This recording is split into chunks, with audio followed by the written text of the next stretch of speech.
Welcome back. My guest tonight is Professor Frimpong-Boateng, who is former Minister for Environment and, of course, the man who set up Ghana's Cardiothoracic Center, also ran Kolebu Teaching Hospital, celebrated global cardiothoracic surgeon with colors from Germany. In fact, he has something on his table. Can you show it to me? This is the German government recently gave him an award. What's the name of the award? What is this? I don't know what it means. Is it like the flag of the country? What is this?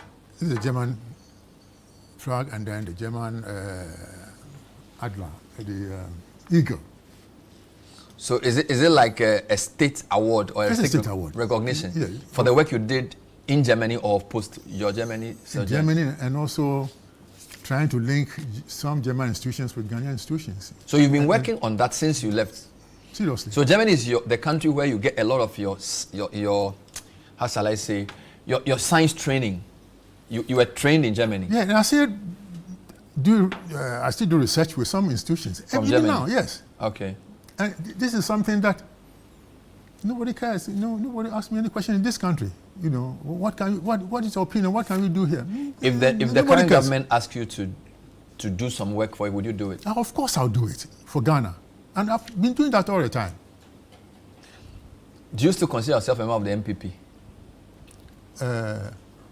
Where the present MPP is not MPP, it's fake. What? Yeah. What I see now, it is not the MPP I used to know. But the question still stands. Do you still consider yourself a member of the MPP? Not the fake one. So which one is the real one? The real one is there. It's a virtual thing, and the members are there in the background. You think that... I don't understand. But look at how they elected their last flag bearer. You know, twist the arms of weak and. This is for the 2024 election. Yes, twist people's arms, bribing delegates, and intimidating others to get a flag bearer. You know, this is a beginning of corruption, and this should not be allowed in any serious situation or any serious party. And there were issues, we lost the elections badly, and we did not deal with the issues that led to the losses, and then we still want to go in there, and I think it would be a train wreck if they elect the old flag bearer. So your November article around how the MPP is proceeding suggests that you don't have confidence in the processes of electing a flag bearer. No. Really? No. Is your problem with the Dr. Bawumia or with the MPP? No. Bawumia is a very nice person, but being nice alone is not enough to lead improvements Ghana. But he's not just a nice person. He's worked at the African Development Bank. He's been vice president for 8 years. He's an economist. So he's a professional. Yes. But you see, the thing is that why do you think that economists are the people who create jobs and who create wealth? They are not the ones. I told you, look at the Chinese situation. If we have a program and you don't get the scientists, researchers, investors, and so involved, it will not succeed. Long-term development depends. For example, if we set up a factory, you need to improve the product or introduce new ones. How do you do that? It's through research. But a president doesn't work alone. The current president is a historian. The former president was a lawyer. Rawlings was a soldier. But they've all been presidents. So I'm not sure how he's been an economist is a problem. Because the idea is not... It's a problem because you think you know and you don't know. Economists think they know. Yes. Yet they don't know. No. But Some of them. But not all professionals don't know everything. I know. But you see, so isn't the key thing the question? If you have a baggage, you have a baggage. You know. The Akufo-Addo and his family baggage is still there, and he himself has said that if the present president is a Northerner, if he's going away, it will be difficult for another Northerner to come, and so we should have voted for him. And he said it. The Bawumia said that. So how do we then go into elections knowing very well that Ghanaians are not likely to vote for another Northerner if a Northerner is going out? But we all don't know that. Yeah, this is what I'm saying, that we should have dealt with these issues. People said that it's a Muslim, is Ghana ready for? No, I'm not supporting these things, but we should deal with them, educate people. But the best way to deal with this is to vote. So the people will choose the flag bearer, right? No. You have to educate people and deal with the issues, disabuse people's mind, and then we can go on with somebody. So you're saying that if he wins, so are you worried about the process that's selecting him? The process, or the fact that the country may not be ready for a person like him? Both. What do you think is the biggest reason why MPP lost so badly in the last election? Oh, the arrogance, the corruption, economic decline, and the behavior of some members of government and the president's family. These were very serious issues. So it's possible that people punished him and the party for what the government did. Yes, and he was part of it. And so far, he has not distanced himself from some of these characters. So he ought to do that. He ought to do that. So you think if he's to be, I don't want to use the word credible, but if he's to convince Ghanaians... If he's his own person, if you convince Ghanaians that he's his own person, he should distance himself from what happened in the past. But why are you saying that? He won an election. We saw him. Yeah, but of course we won the election. But you know everything that went on, how delegates were influenced and so on in various ways. And don't think that Ghanaians don't know these things. And what has happened in between. So far, we have not dealt with these issues. And what I'm saying is that we should have dealt with these issues before, So you obviously disagree from your article from the party's approach to choose a flag bearer first. Yes, we should have waited, both the party up from the grassroots, choose the executive from the polling stations and regions and so on before. But now, they want to choose a flag bearer. And the party executives are behind, are all supporting him. The party headquarters is more or less an extension of his campaign office. But the other candidates haven't said this. I haven't heard. Okay, maybe I haven't. Because maybe they don't want to offend people. You keep quiet, but that's not why. So you think the current party executives are working to get him to win? Yes. But you don't have any evidence of that. What evidence do you want? Active collusion, meetings, statements that confirm this. Of course, there are statements. From the current executive that they want him to win? Yes. For example, when the other candidates... I'm talking national executive now, not regional executive. Yeah, national more executive. or less. Yeah, they support him. This is what I think.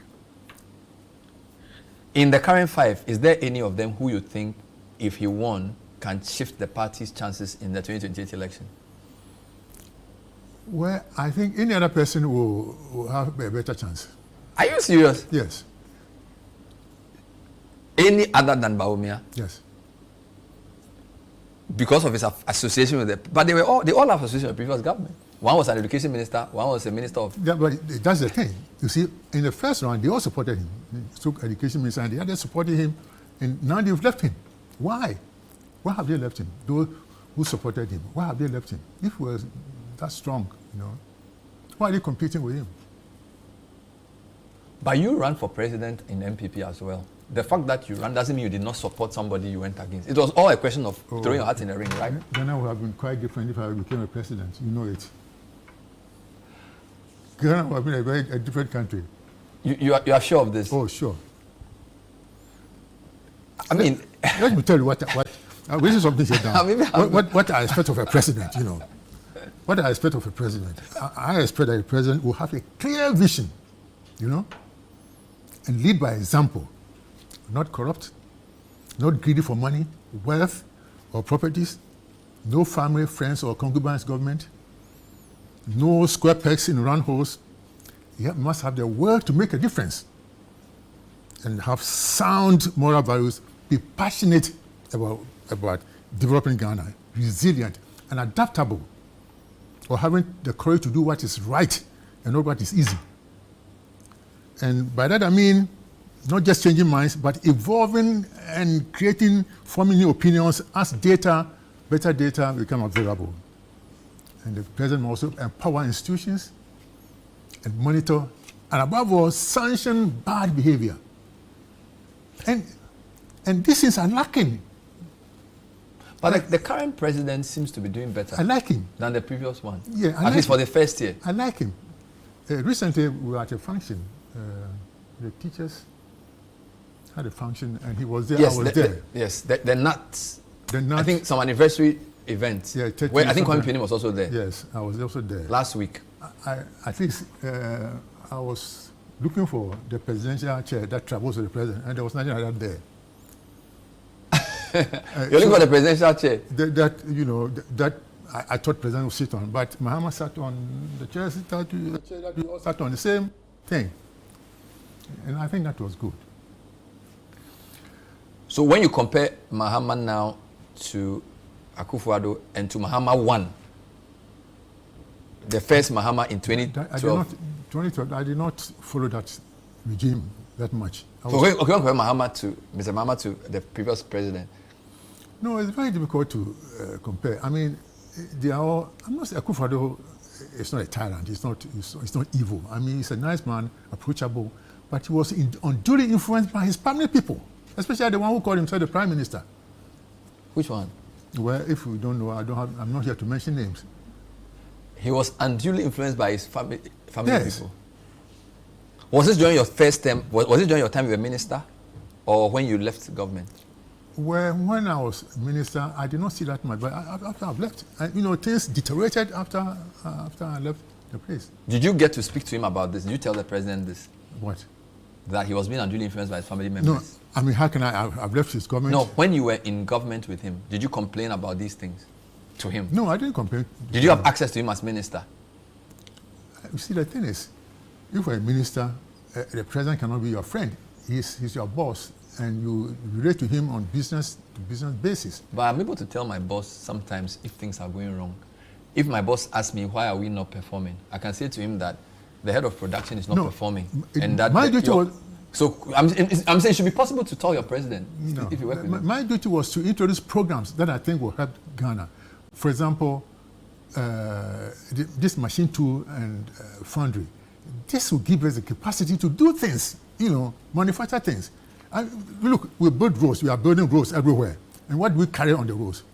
Is passengers, charcoal, sometimes we under the charcoal.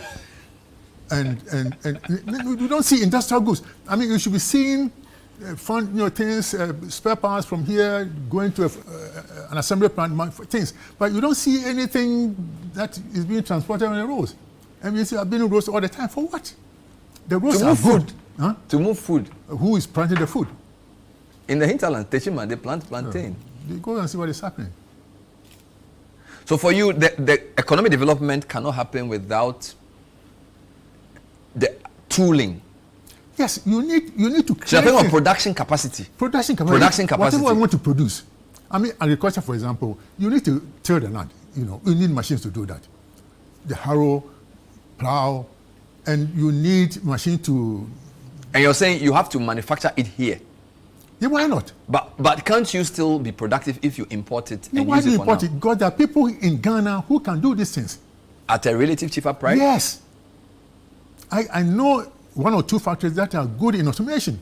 They are specialized in PLC, programmable logic control. So we can automate everything that we want to do. Cassava, production, gari, or palm oil, all the things that we are doing, carrying foodstuff from one station to the other. There are people in Ghana, Ghanaian companies, if they got the help, could do it. So if you meet the current president today, what would you advise him? What would be the most important thing you say to him to transform the country? Well, I don't want to say anything now, but if he calls me, we'll sit down with him and talk. But clearly to be in the science area, technology, science. Anything that will give us the capacity to help ourselves. Do you understand? I mean, for example, we are building roads, drainage covers. These are all imported. How? Drainage covers are all imported? Yeah. The metals that we use Yes. You're sure of this? Of course. Who is producing them in Ghana? People, welders can do them. Well, there's simple drainage capacity. There's simple. Fabric Metal. There's Fabric Metal. There's a big steel company in Tema called B5 Plus. They are producing iron rods and things like that. But for these covers, you need a foundry, you know. I used to not have any foundry in Ghana. And listen, Bernard, we are not using the university. Look at it, even the technical universities that we have. Some of them are in certain special areas. Sunyani Technical University, they are into mechatronics. And when I was minister, I went there and I said that, I met the people, I said, look, within 2 years, Ghana should be able to bring a prototype of an electric vehicle. And I knew what I was... What year was this? Oh, that was the first time, maybe 2 years before I left. You thought within 2 years we could have come up with a prototype of an EV? Because looking at what they do, I mean, Takoradi Technical University are into oil and gas. Accra Technical University, Kumasi, Sunyani, and... so they have different specializations? Different specializations. But nobody knows what they're doing. And what plans do you have for these students when they complete? So there must be a plan. If we say oil and gas in a university, then we know that after the studies, you have a plan to move there. That's what the Chinese did. You know, you go to George Grant University in Takwa, you know. Then I met people, some of the professors who are into production of processing of iron ore. You know, we have iron ore deposit. They have found a new method of producing iron from the oil. And it's not being commercialized? It's not being commercialized. We need to shepherd these things from research into commercialization. This is what I'm talking about. There are so many things going around. And even as minister, we went to tech, chemical engineering. And at that time, KK Sapon was GNPC something, you know. And we